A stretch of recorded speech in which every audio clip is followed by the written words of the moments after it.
Friends வாங்க வணக்கம். இன்றைக்கி என்ன லாங் வீடியோ அப்படின்னு பார்க்குறதுக்கு முன்னாடி நம்ம சேனலை சப்ஸ்கிரைப் பண்ணாதவர்கள் சப்ஸ்கிரைப் பண்ணி சப்போர்ட் பண்ணுங்கள்.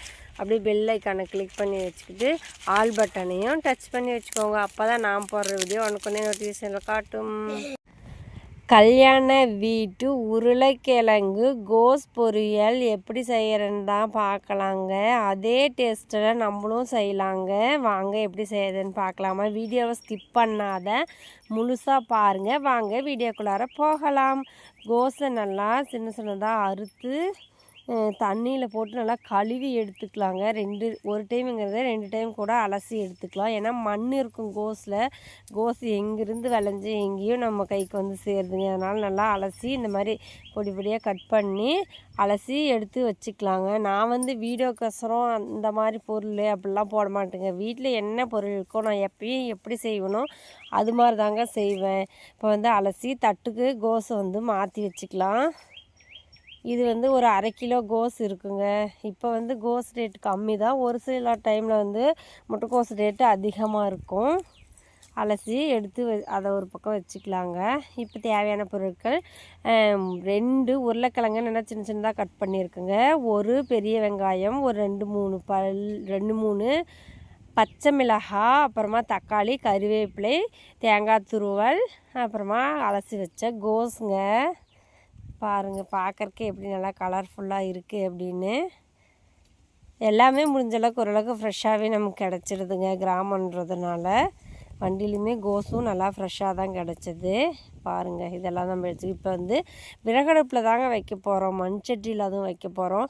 விறகடுப்பில் மண் சட்டியில் சமைச்சாவே டேஸ்ட்டும் வேறு லெவலாக இருக்குங்க. இப்போ தேவையான அளவு செக்கில் ஆட்டின கடலக்கொட்டை எண்ணெய் சேர்த்துக்கிட்டாச்சுங்க. இப்போ எண்ணெய் நல்லா காயட்டும்.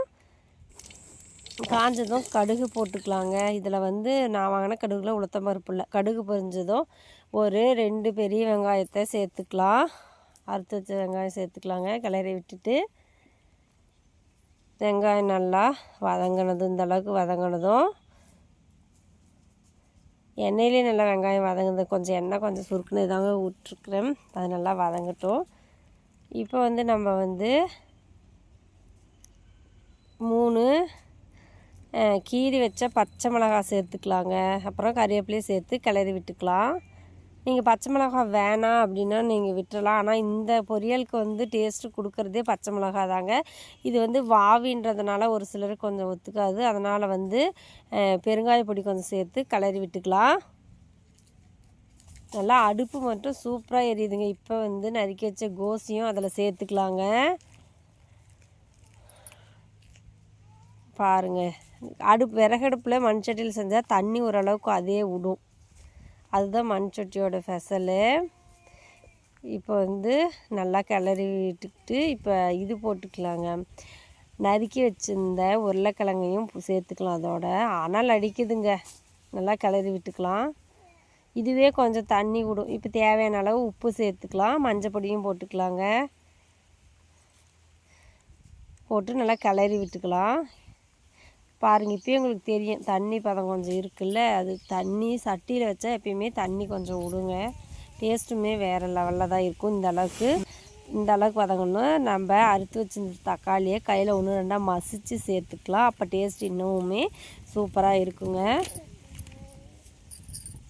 இந்த மாதிரி கிளறி விட்டுக்கலாம். நம்ம தண்ணி பார்த்துக்கிட்டு பத்தலைனா ஊற்றிக்கலாங்க.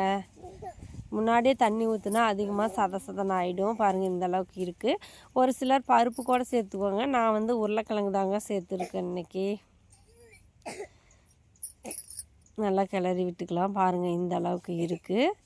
இந்த அளவுக்கு வெந்ததும் நல்லா கொஞ்சம் தண்ணி கொஞ்சம் சேர்த்து வேக வச்சுக்கலாங்க. தண்ணி கொஞ்சம் கம்மியாக இருக்க மாதிரி இருக்குது. சரி தண்ணியை சேர்த்து நம்ம மூடி வச்சிட்டோமா அது வாக்கில் வெந்துட்டுருக்கோம். நம்ம கிட்டேயே இருக்க தேவையில்ல அப்படின்னு சொல்லிட்டு தண்ணி ஊற்றியாச்சு. தண்ணி ஊற்றி கிளறி விட்டு தட்டு போட்டாச்சுங்க. இப்போ வந்து தேவையான அளவு வந்து மிளகாத்தூள் போட்டுக்கலாம். நம்ம ஏற்கனவே பச்சை மிளகாய் போட்டிருக்கோம். இந்த அளவு காரத்துக்கு ஏற்ப மிளகாத்தூள் போட்டுக்கலாம். இந்த டைமில் உங்களுக்கு என்னென்ன பொடி வேணுமோ அந்த பொடியெல்லாம் சேர்த்துக்கலாங்க. அது உங்கள் ஆப்ஷனல் தான். நான் வந்து மிளகாத்தூள் மட்டும் போட்டுக்கிறேன். இப்போ ஃபைனலாக தேங்காய் துருவல் போட்டு அதையும் நல்லா கிளறி விட்டுக்கலாம். தேங்காய் துருவல் எப்பயுமே துருவி வச்சா கம்மியாக தாங்க கிடைக்கும். ஏன்னா இந்த பசங்க தான் துருவுறாங்க, அவங்களே பாதி சாப்பிட்றாங்க, மிச்சம் கால்வாசி தான் வந்து குழம்புக்கு பொரியலுக்கெல்லாம் கொடுக்குறாங்கங்க. பாருங்கள் இந்த அளவுக்கு நல்லா பொரியல் வந்திருக்குங்க. இப்போ சுட சுட சாதத்தை போட்டு நல்லா பலபலன்னு சாதம் அதில் போட்டு நம்ம வதக்கி வச்ச கோஸ் பொரியலை சேர்த்து சாப்பிட்டா அவ்வளோ நல்லா இருக்குங்க. பாருங்கள் கோஸ் பொரியல் வச்சாச்சு.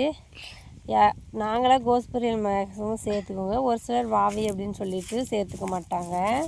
இப்போ வந்து காத்தோட்டமாக உக்காந்து இந்த மாதிரி சாப்பிட்டா சுகமே வேறு லெவலுங்க. என்ன தான் ஏசி இருந்தாலும் இந்த மாதிரி காத்தோட்டமாக சாப்பிட்றதுல சுகம் வேறு எதுலேயுமே கிடைக்கிறதில்ல. இப்போ சாப்பிட்டு பார்க்கலாங்க. டேஸ்ட்டு உண்மையிலே வேறு லெவலுங்க. வாங்க சாப்பிட்லாம். நீங்களும் இந்த மாதிரி எப்பப்பெல்லாம் காத்தோட்டமாக உட்காந்து சாப்பிட்ருக்கீங்க அப்படின்னு சொல்லுங்கள். நாங்கள் சின்ன பிள்ளையிலேருந்து இதுவரையிலுமே வெளியே தாங்க உட்காந்து சாப்பிடுவோம். டைனிங் டேபிள்லாம் கிடையாது. இந்த மாதிரி இயற்கையோடு சாப்பிட்றது தான் ரொம்ப பிடிக்கும். வாங்க சாப்பிட்லாம். வீடியோ பிடிச்சிருந்தா லைக் பண்ணி, ஷேர் பண்ணி, சப்ஸ்கிரைப் பண்ணி மறக்காமல் சப்போர்ட் பண்ணுங்கள். நெக்ஸ்ட் ஒரு ராங் விலாகில் சந்திக்கலாம். ஓகே, டாட்டா, பாய், see youங்க.